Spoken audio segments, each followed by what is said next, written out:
Hey guys, OPPO is reportedly planning to launch the successor to the OPPO Reno series later this month. The existing Reno series was the first launch in China, but this time the new generation model is set to launch in India first.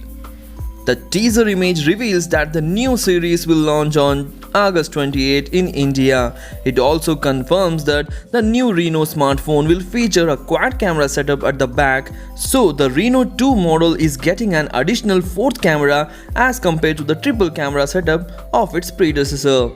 What's more, the teaser also confirms that the shark fin selfie camera will make a return to the Reno 2 series. Finally, it shows that the Reno 2 model will feature 20x hybrid zoom, which will be an upgrade from the 10x zoom on the existing model. As for the specs, the OPPO Reno 2 is expected to feature a Snapdragon 700 series processor with a 6.43-inch AMOLED display featuring an Quad HD resolution. The quad camera setup is likely going to feature a 48MP primary camera with an 8MP wide-angle sensor and a 13MP telephoto lens, as well as a 2MP monochrome sensor, which is a trend in the recent times.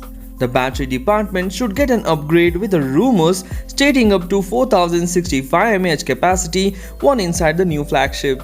If OPPO Reno 2 launch is indeed scheduled for the August 28 in India, we can expect more details pretty soon. So this is all about the Reno's next successor Reno 2 and its quad camera module. So hope you like the video. What do you feel about this new successor of the Reno series? Please comment in the comment section and do share this video among your friends. Thanks for watching. Take care. Bye bye.